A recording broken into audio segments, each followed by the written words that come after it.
It's all about leafy greens today in Ask the Expert. We know eating salad can help us lose or maintain our weight. And registered dietitian Laurie Meyer is joining us live this afternoon. And Laurie, tell us, why is eating salad help us lose weight? Well, you know, it's always kind of known as diet food, but it's really because it's so high in fiber and water that it fills you up, and researchers find that if you eat it before a meal, you tend to eat less at that meal, so you're going to end up taking in fewer calories. So, you know, to have your salad before your meal is a really good thing, and it's a great diet tip. Another thing that they're finding, though, is that leafy greens actually feed the good bacteria in the gut, and there's so much data and research going on right now with that microbiome, and finding that if you get enough good bacteria, that also is going to help you lose weight, lower your cholesterol, lower your blood sugar. So it's a really good thing to eat greens. Okay, you have here right in front of me the humble head of the iceberg lettuce, which to many Americans is the foundation of what a salad is. Well, but you can do better nutritionally. It does make the ideal wedge, you know that. Yes.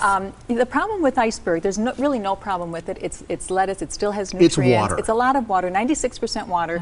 And when you compare that to any of the other greens, it's going to be lacking. I mean, you compare that to romaine. Romaine has 10 times more beta carotene. It also is going to have more calcium, more folate, more vitamin K, more vitamin C. So the general rule of thumb is the darker the color, the higher the nutrients in the green. So you can kind of, you know, take it from there. So when we look at some of these other greens, I mean, lettuce itself, it's a great source of carotene. Spinach, wonderful source of folate, one of the best sources of folate and potassium, along with chard. We have your kale and your collards, one of the best sources of calcium. So you want to make sure you kind of get a mixture, get a variety of these greens. Kale is actually excellent, but a lot of people look at it as like garnish. You have made it. We used to put it as garnish. I mean, that was I worked in food the service stem a out lot. though before you eat it, because the stem is pretty much inedible.